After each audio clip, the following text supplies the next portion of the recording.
Friend, इस question में हमसे एक्सप्लेन बाइनरी सर्च एल्गोरिदम के बारे में पूछा है और उसकी टाइम कॉम्प्लेक्सिटी बतानी है बेस्ट एंड वर्स्ट केस में। तो सबसे पहले हमें ये जानने की जरूरत है कि बाइनरी सर्च एल्गोरिदम काम कैसे करता है। तो वीएस में फ्रेंड मैंने ये एक प्रोग्राम बनाया हुआ है अपना जावा में, आप चाहें तो सी में बनाइए, C++ में या पाइथन में। मेथड सारा एक ही रहेगा, ये मेथड बस ये जो है ऊपर फंक्शन का ये सिर्फ चेंज हो जाएगा। तो घबराने की जरूरत नहीं है, ये प्रोग्राम देख के ऐसा क्रिस्टल क्लियर करूंगा कि कभी नहीं भूल पाएंगे आप। अब देखिए ये वाला तो समझाने की जरूरत नहीं है। इंट यहाँ पे लो मैंने 0 लिया और इंट हाई मैंने एरे डॉट लेंथ में -1 कर दिया। अब ये क्या कर दिया सर आपने? तो देखिए सबसे पहले हमें एरे को जानने की जरूरत है कि इंडेक्स क्या होता है। तो इंडेक्स ये होता है जस्ट लाइक अ एरे है यहाँ पे, और यहाँ पे कुछ एलिमेंट आपके स्टोर होते हैं। ठीक है जी, मान लिया एलिमेंट स्टोर होते हैं। तो इंडेक्स जो स्टार्ट होता है हमेशा 0, 1, 2, 3, 4 और 5 चलता है। तो इसमें हमें पता चल गया कि लो क्या है मेरा, लो 0 है, और हाई क्या है मेरा, तो 5 है। तो 5 अगर मान लो सपोज दैट फॉर एग्जांपल अगर मैं 5 इसका हाई कर दूंगा तो 5 मेरा हाई हो गया। ठीक है, तो मैं 5 पे पूछूंगा कि 5 इंडेक्स पे मेरे क्या है, तो आप क्या जवाब दोगे मेरे को कि 5 इंडेक्स पे क्या है? तो एक मिनट रुकिए, यहाँ पे 1 लिख दूं, मैं 2 लिख दूं, 3 लिख दूं, यहाँ पे 4, लेट से यहाँ पे 0 लिख दूं और यहाँ पे 9 लिख दूं समझाने के लिए। अगर मैं पूछूं कि इंडेक्स 5 पे मेरा क्या है तो आप क्या बोलोगे? 9 बोलोगे कि आपका 9 है। 1, 2, 3, 4, 5 तो ये गलत हो जाएगा। 9 आपका 4 इंडेक्स पे आएगा, यहाँ पे 0। ये चीज होता है कुछ समझ में नहीं आया ये तो। अरे भाई लेंथ में से 1 कम कर दो। क्यों? क्योंकि हम तो 0 से चल रहे हैं ना जी, ध्यान से सुनिएगा। अगर 0 से चल रहे हैं तो इसकी लेंथ यहां से लेकर यहां तक कितनी हुई लेंथ इसकी? यहां तक तो 5 हुई। ठीक है जी, 5 हुई। तो 5 में से मैं माइनस अगर 1 कर दूंगा तो 4 आ गया। तो 4 इंडेक्स पे मेरा इससे मीट हो जाएगा। हाँ जी हो जाएगा। अगर मेरे से 5 पूछा गया है, 5 इंडेक्स पे क्या है, तो 1, 2, 3, 4, 5 तो मैंने यहाँ पे क्या 5 लिया था और -1 कर दिया था अपने प्रोग्राम में। तो वही मैं समझाने की कोशिश कर रहा हूँ कि इंट हाई में एरे डॉट लेंथ -1 एक कम कर दो, क्योंकि हमारा 0 से स्टार्ट हो रहा है। आई होप कि ये वाला क्लियर होगा आपको। चलिए जी, अभी मैं आपको ड्राई रन के थ्रू भी समझाऊंगा, ऐसा पक्का कर दूंगा कि आप भूल नहीं पाओगे। While low less than high, int mid में करेगा क्या, low plus high divided by 2 कर देगा। अब ये क्या कर दिया सर आपने? नहीं क्लियर है? अभी हो जाएगा। और यहाँ पे मैंने कुछ कमांड लिख दी, एरे मिड में टारगेट दे दिया इसके बराबर का और रिटर्न मिड कर दिया अगर एलिमेंट फाउंड हो जाएगा। अभी मुझे पता है कि आपको कुछ समझ में नहीं आ रहा, लेकिन जब ड्राई रन पे पहुंचेंगे सब समझ में आने लग जाएगा। ये कैसे काम कर रहा है, ये कैसे काम कर रहा है। फिर आपने रिटर्न -1 कर दिया यहाँ पे, और पब्लिक मेन मेथड में आपने ये इंटीजर के नंबर कुछ दे दिए और टारगेट का यहाँ पे 10 कर दिया। ठीक है जी, और यहाँ पे इंट रिजल्ट में बाइनरी सर्च में नंबर और टारगेट आपने बोला इफ अगर रिजल्ट नॉट इक्वल -1 है। अब ये -1 क्या होता है? देखिए पूरा अभी समझ में आपको सारी चीजें क्लियर हो जाएगी, लेकिन जो मेन पॉइंट है वो बताऊंगा ताकि ड्राई रन में हम अच्छी तरीके से सीख जाएंगे। देखिए -1 का मतलब है कि रिजल्ट नॉट इक्वल, मतलब मेरा एलिमेंट एग्जिस्ट नहीं करता। नहीं समझ में आया? कोई दिक्कत नहीं है, नहीं समझ में आया? हम है ना बैठे हुए भाई। अगर इससे बाहर आप चले गए तो -1 आ गया। 0 से कम क्या होता है? -1, मतलब आप इंडेक्स से बाहर आ गए और वहां पे कोई एलिमेंट है ही नहीं। तो इसका मतलब नॉट इक्वल टू मैंने बताया था उसमें, यहाँ पे रिजल्ट नॉट इक्वल -1 तो element found and index plus result, मान लो इसके अगर बराबर मान लो नॉट इक्वल टू -1 है। ध्यान देने वाली बात है, ध्यान से सुनिएगा। अगर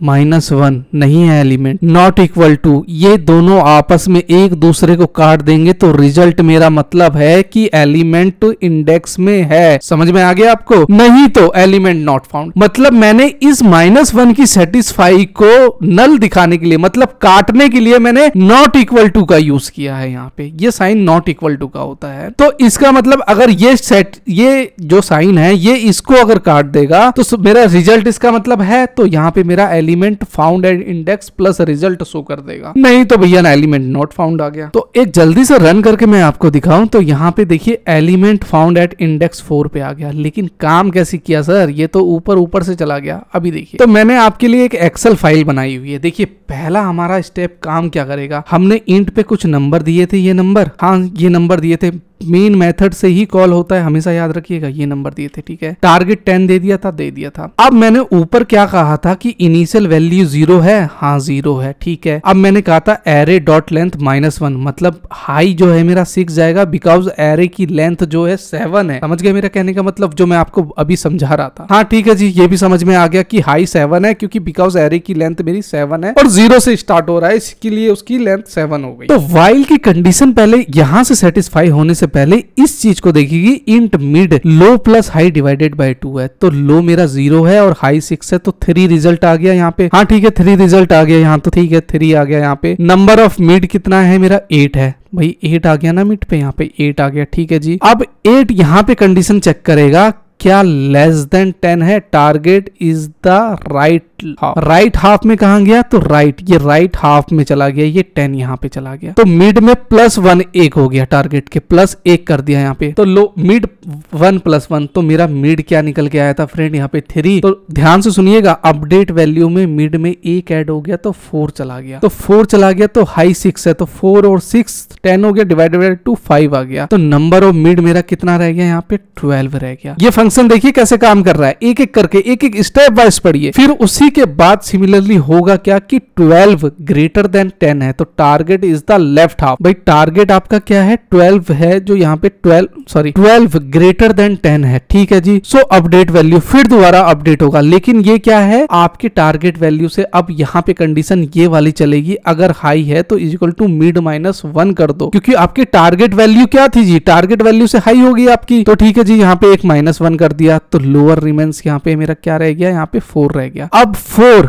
और +4, मिड वैल्यू 4 आई और यहाँ पे जो लो रिमेन है 4 है, 4 डिवाइडेड बाय 2 यहाँ पे, तो मेरा यहाँ पे 4 4 8 हो गया, 8 में से 2 गया तो 4 आ गया यहाँ पे, तो मेरा मिड कितना आ गया 4 आ गया। तो नंबर ऑफ मिड में मेरा 4 कितने पे है 0 1 2 3 4 10 पे मिल गया टारगेट, तो 10 पे मिल गया, फाउंड द टारगेट यहाँ पे आ गया मेरा। तो बस ये यहीं पे स्टॉप कर देगा, ये इसके और इसके बराबर नहीं है, तो रिजल्ट मिल गया, यानी मेरे 4 इंडेक्स पे आ गया। राइट क्लिक करके रन करके दिखाऊं तो यहाँ पे मेरा एलिमेंट फाउंड एट इंडेक्स 4 पे आ गया। तो इसी तरह कुछ ड्राई रन करता है बाइनरी सर्च एल्गोरिथम। बस सिंपली ये आपको टारगेट और मेन और मिड लो हाई ये करके दिखाना है, कोई भी एलिमेंट हो। इस सेटिस्फेक्शन को जरूर याद रखिएगा, इसको नल करके आपको दिखाना ही पड़ेगा। रिटर्न -1 करता है एलिमेंट हमारा नॉट फाउंड के लिए। अगर कुछ भी आपको डाउट है तो आप थोड़ा सा रिवाइंड करके फ्रेंड देख लीजिए, आपको 100% क्लियर हो जाएगा, क्योंकि इसमें जो मैंने पॉइंट बोला है वो सबसे ज्यादा अपने इंडेक्स एरे कैसे परफॉर्म कर रहा है वो चीज मैंने समझाने की कोशिश करी है, प्रोग्राम के थ्रू, ड्राई रन के थ्रू और थ्योरी के थ्रू। तो यहाँ पे थ्योरी की तरह जिस तरह प्रैक्टिकल में समझाने की कोशिश कर रहा था, ये क्वेश्चन उससे भी ज्यादा इंटरेस्टिंग है। देखिए हमसे पूछा क्या है, prove the following proposition using mathematical induction. अब ये देखिए काम क्या करता है, कोई भी कंडीशन आए ना तो आप सबसे पहले ये कंडीशन रहेगी ना, तो एक लेफ्ट साइड दिया रहेगा और एक राइट साइड दिया रहेगा। मतलब क्या है कि ये मेरा यहाँ से यहाँ लेफ्ट साइड है और इक्वल टू में ये राइट साइड है। ये दोनों इक्वेशन एक दूसरे को सेटिस्फाई करती है, लेकिन कैसे? तो देखिए यहाँ पे लेट Pn n मैंने मान लिया कि वो 1 के बराबर है, तो यहाँ पे n की वैल्यू आपको दी हुई रहेगी। अगर k दिया रहेगा तो n मान लीजिएगा, कंफ्यूजन करने के लिए दिया रहता है। तो मैंने फ्रॉम LH से स्टार्ट किया, ध्यान से सुनिएगा, तो LH से स्टार्ट किया, तो LH मेरा यहाँ पे n कितना है, n² है,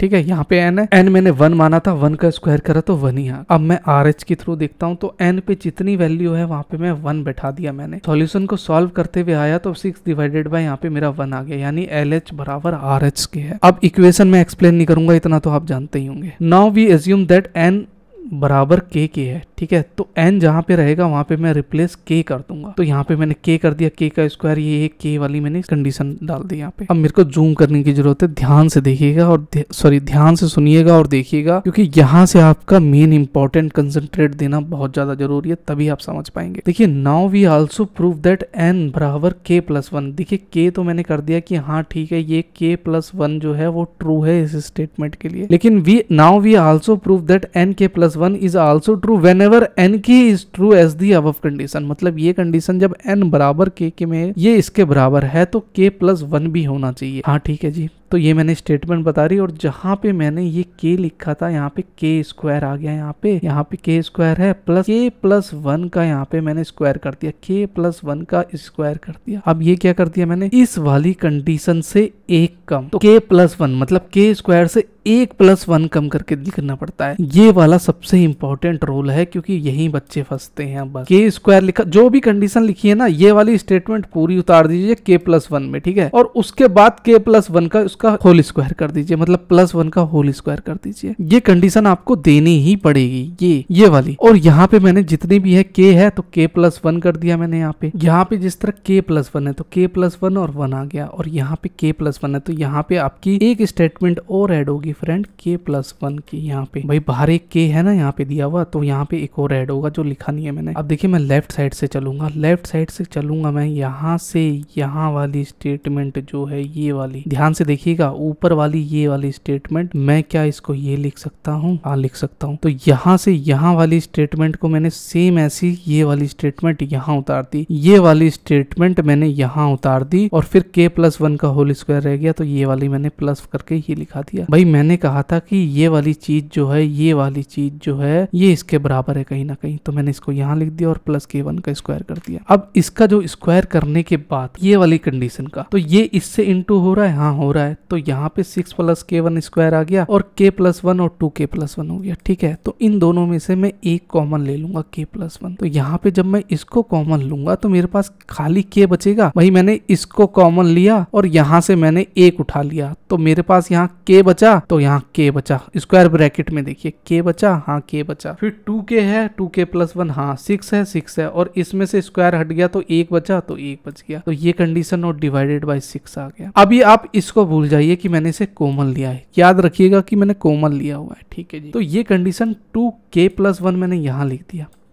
ठीक है, अब मैं इसको सॉल्व करूंगा, सिर्फ इसी को सॉल्व कर रहा हूं, तो ये 2k स्क्वायर हो गया, हाँ +k हो गया, हाँ ठीक है हो गया। अब मैं इसको सॉल्व करूंगा तो ये 6k हो गया, यहाँ पे 6k+1 6k और +6k हो गया, तो यहाँ पे 2k स्क्वायर मैंने लिख दिया और k यहाँ पे लिख दिया मैंने, और ये 6k है और +6 है, बस इसको सिंप्लीफाई करिए तो 2k स्क्वायर यहाँ आ गया, k में 7k हो गया और 6 हो गया, तो so we now have k+1 2k square और 7k और +6 है। लेकिन मैथमेटिकल इंडक्शन के रूल में हमारा जो कॉमन ले गया वो खत्म हो गया, यानी मेरी कंडीशन सिर्फ ये रही, ये वाली कंडीशन। मैंने आपको कंफ्यूजन ना रहे इसको इसीलिए दिखाया। अब RHS में हमारा क्या कह रहा था वो चीज देखिए, तो RHS में हमारा क्या था, k+2 और 2k+3 था। यहाँ पे RHS में देखिए k+2 और 2k+3, और यहाँ पे क्या था, एक था k+1 जो मैंने नहीं लिखा था, k+1 जो मैं आपको बता रहा था। ठीक है, तो यहाँ पे मेरा ये भी बच गया, यहाँ पे k+1 बच गया, यहाँ पे इस कंडीशन पे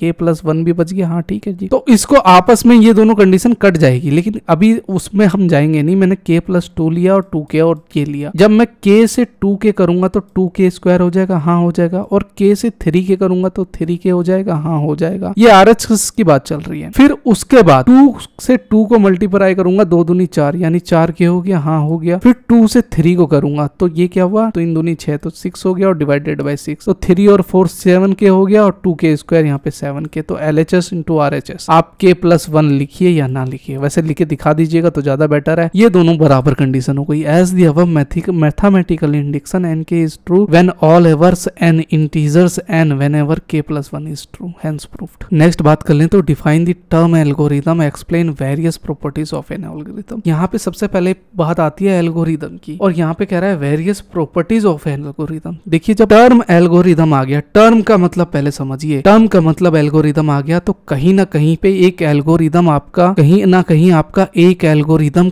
स्टार्ट भी हो रहा है यहाँ से, और यहाँ पे जाके एंड भी हो रहा है। तो टर्म एल्गोरिथम का मतलब ही यही है कि वो एल्गोरिथम कहीं ना कहीं रुकेगा। ठीक है जी, तो लेकिन वेरियस प्रॉपर्टीज मैं कैसे दिखाऊंगा, तो देखिए an algorithm is a finite sequence. अब यहाँ पे वर्ड आया है फाइनाइट, का मतलब क्या होता है सर? देखिए फाइनाइट का मतलब हो गया जहाँ पे एक एंडिंग पॉइंट होगा ही होगा। इनफिनाइट अगर यहाँ पे IN लिखता ना तो उसका इनफिनाइट नंबर होता ही नहीं, वो पता नहीं कहाँ चलते रहता। इनफिनाइट नंबर मतलब वो चलता रहेगा, वो रुकेगा नहीं, इनफिनाइट नंबर है। और यहाँ पे फाइनाइट सीक्वेंस वेल डिफाइंड, अच्छा defined instruction design to save specific problems specific task and input process it through a step by step process. तो इसको समझने से पहले मैं उल्टा चलूंगा, अभी उसको मत देखिए। तो देखिए यहाँ पे मैं एग्जांपल में फाइंड द सम, 2 नंबर मैंने लिया एक सिंपल एल्गोरिथम में, जहाँ पे एक स्टार्ट हो रहा है और 2 इनपुट नंबर A और B जो है वो सम करेगा और आउटपुट सम देगा और फिर स्टॉप हो जाएगा। तो ये मेरा एक सिंपल एल्गोरिथम। लेकिन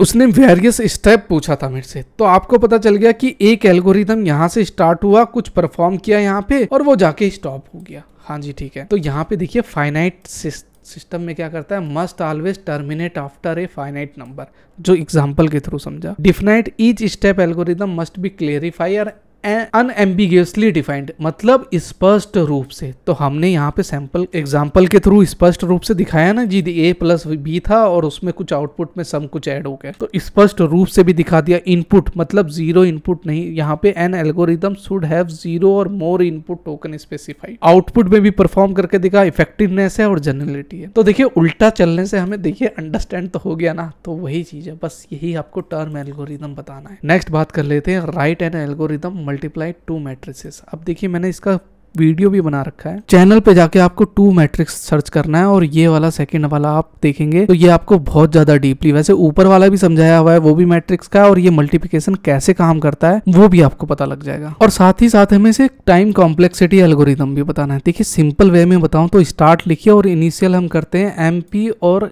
अपना एलिमेंट 0। अब ये C क्या आ गया, C हो गया जहां पे आप मल्टीप्लिकेशन करेंगे उसका, M हो गया आपके रो का और P हो गया दूसरे वाले का। तो यहाँ पे एक इनर लूप चलता है और एक एक आउटर लूप चलता है और एक इनर लूप चलता है। 2 लूप चलते हैं I और J, I रो और J कॉलम के लिए होता है और K मल्टीप्लिकेशन के लिए होता है 0 to n-1 P-1 M-1। तो ये C जो है मल्टीप्लिकेशन के लिए काम करता है। अगर आपको ज्यादा कॉम्प्लेक्स लग रहा है तो 4 लाइन 5 लाइन का रट लीजिए रिटर्न मैट्रिक्स और C स्टॉप कर दीजिए। टाइम कॉम्प्लेक्सिटी की बात करें तो यहाँ पे ये algorithm use 3 method nested loop. Loop के अंदर अगर लूप रहता है तो that is called nested loop, जो हम यहाँ पे समझ रहे थे, लूप के अंदर लूप रहता है। मिडल लूप रन जो रहता है B के लिए है, column A B to D और सो द टोटल नंबर। अब यहाँ पे बात आती है सर कि इसकी टाइम कॉम्प्लेक्सिटी पता कैसे चलेगी। नेचुरल सी बात है, वर्स्ट केस होगा क्योंकि नंबर ऑफ एलिमेंट्स बढ़ गए हैं। We are trying to referring worst के time complexity because the maximum number of operation. Friend बात करें तो क्रूस्कल एल्गोरिदम काम कैसे करता है। देखिए सबसे पहले तो हमें यहाँ जानने की जरूरत है कि ये इस चीज को बोला क्या जाता है, जहाँ पे find minimum cost spanning tree काम कैसे करेगा। Following graph to find minimum cost हमें फाइंड करना है।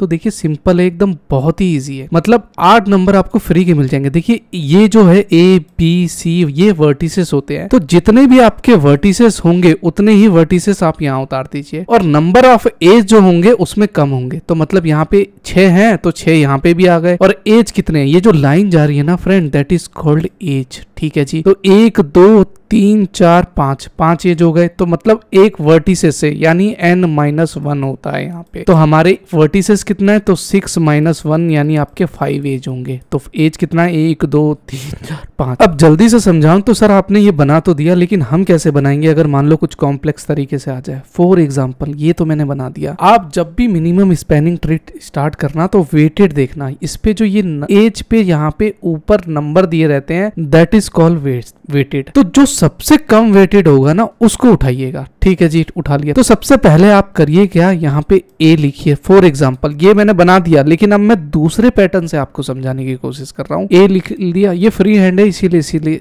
ऐसा चल रहा है। और यहाँ पे B लिख लिया और यहाँ पे C लिख लिया। जल्दी से मैं आपको समझाने की कोशिश कर रहा हूँ friend, exam point of view से, सो दैट कि आपका टाइम बर्बाद ना हो। E लिख लिया और मैंने यहाँ पे F लिख लिया। ठीक है जी, अब यहाँ पे मिनिमम वेट कितना है, A से C में 2 है, तो मैंने यहाँ पे ये लिख लिया, ये 2 हो गया। लेकिन इसमें इंपॉर्टेंट देखना कि आपका साइकिल नहीं बनना चाहिए। साइकिल बन गया तो वो मिनिमम स्पैनिंग ट्री रहा कहाँ, तो ये चीज का ध्यान रखिएगा। ठीक है जी, अब B से C में जाना है तो 8 लग रहा है और F से E में जाना है तो 3 लग रहा है, तो मैं मिनिमम देखूंगा। तो यहाँ पे मैंने 3 ले लिया। ठीक है जी, 3 ले लिया। इसको मैंने A से स्टार्ट किया था, इसको मैं उल्टा स्टार्ट कर रहा हूँ। ठीक है, अब फिर मैं E से D पे जा रहा हूँ तो 7 लग रहा है, इस पे जा रहा हूँ तो 6 लग रहा है और इस पे जा रहा हूँ तो 5 लग रहा है मेरा। तो मैं मिनिमम देखूंगा कि मिनिमम मेरा कौन सा लग रहा है। तो मिनिमम देखिए यहाँ पे आपका कौन सा लग रहा है, यहाँ पे 5 लग रहा है, ज्यादा हो गया जी। 3 मैंने ले लिया, 6 लग रहा है, ज्यादा हो गया जी। 4 लग रहा है यहाँ पे। ठीक है जी, तो 4 ये भी लग रहा है और ये भी लग रहा है। तो अगर मैं 4 इसको ऐसे ले लूंगा और मैं यहाँ से यहाँ जाऊंगा तो कहीं ना कहीं सर्कल बन जाएगा। आप चलिए कोई दिक्कत नहीं है, आप यहाँ चाहते हैं तो चलिए मैं यहीं लिख देता हूँ। ये मैंने ले लिया। हाँ जी, सबसे वेटेड मेरे को कम यही दिखा है सर जी। हाँ ठीक है, दिखती है। अब A से 4 पे यहाँ पे जा रहे हैं, D पे तो मिनिमम ये दिख रहा है तो ये दिख दिया जी। 4 पे जा रहा हूँ मैं। ठीक है जी, ये जा रहा हूँ। अब A से मैं 6 इस पे जा सकता हूँ, B पे जा सकता हूँ मैं, हाँ जा सकता हूँ ना जी। और बी से सी पे जाऊंगा तो ज्यादा लग रहा है, लेकिन बी से एफ पे जाऊंगा तो कितना लग रहा है, 5 लग रहा है। तो मिनिमम कितना है, 6 है या 5 है, तो 5 है। तो मैं लेट से यहाँ पे इसे 5 ले लेता हूँ। ठीक है जी, 5 ले लिया। अब मैं यहाँ से जैसे ही इसको कनेक्ट करूंगा या इसको करूंगा तो ये तो लूप बन जाएगा जी। तो वो सर्कल मिल जाएगा मेरा, तो वो तो मेरा सर्कल बन जाएगा। तो मेरा सर्कल अगर बन जाएगा तो मैं कैसे उसको मिनिमम स्पेनिंग ट्री कैसे कर सकता हूँ। अगर मैं इसको इससे कनेक्ट कर दूंगा तो ये भी एक साइकिल बन जाएगा, इसको भी कनेक्ट कर दूंगा तो ये भी साइकिल बन जाएगा, और इसको भी कनेक्ट कर दूंगा तो साइकिल बन जाएगा। तो पहले मैं एज देखूंगा, 1 2 3 4 5, तो 6 वर्टिसेस थे तो मेरी 5 एज आ गई, यानी मेरा हो गया लिमिटेड। अब मैं कुछ नहीं करूंगा। तो यहाँ पे आप देखेंगे कि 4 4 5 3 2, तो यहाँ पे 4 4 8 हो गए, और 8 2 10, और 10 5 15, और 3 18। तो मिनिमम मेरा क्या रहेगा यहाँ पे, 18 MST रहेगा। तो यहाँ पे मैंने जो इसका 20 आपको निकाल के दिखाया, इसके थ्रू ये चीज आपका गलत हो गया, यानी स्पैनिंग ट्री में ये आपका मिनिमम स्पैनिंग ट्री नहीं रहा। क्यों? क्योंकि मैंने समझाने की कोशिश करी थी हमेशा लोअर वेट से लेना है, लोअर एज से, वही आपका मिनिमम स्पैनिंग ट्री जाएगा। और जो सबसे लोअर एज वेटेड होगा उसको आप कंसीडर करके साथ के साथ दूसरा भी देखते रहिएगा, लेकिन वेटेड कम लीजिएगा। अब देखिए 6 4 10 हो गए, यहाँ पे 10 5 15 15 16 17 और 3 20, तो ये 20 हो गया, और ये तो 18 ही आ गया ना। 4 4 8 और 10 10 और 8 18 हो गया। तो यही तो मेरा मिनिमम निकालना था। तो एग्जाम्पल के थ्रू आप अगर जाइएगा तो मिनिमम वेटेड वाला आप लीजिएगा। मतलब क्या हो गया, देखिए जहाँ पे आपके एलिमेंट्स दिए हैं, यहाँ पे सिक्वेंशियल वे में आपके एलिमेंट्स है, मर्ज सॉर्ट हो गया, लिंक लिस्ट हो गई, ये सारे जितने भी एलिमेंट्स आपके सिक्वेंशियल में दिए हैं, तो एक एक करके सॉर्ट करोगे तो टाइम लगेगा। तो वो करता क्या है, इन दोनों को पहले एक पार्ट में डिवाइड कर देगा, इधर वाला लेफ्ट अलग और ये अलग। तो यही है divide, break the original problem into smaller sub problem of the same time. और कनकर करता क्या है कि सब प्रॉब्लम को रिकर्सिवली करता है, कि अगर ये इससे छोटा है तो फिर देखेगा, फिर इससे छोटा है तो इससे देखेगा, अगर इससे छोटा नहीं है तो वो इस पे चले जाएगा। तो if they are small enough base case solve the directly. बस यही था। तो आई होप कि ये वाला वीडियो और प्लेलिस्ट आपको पसंद आया होगा।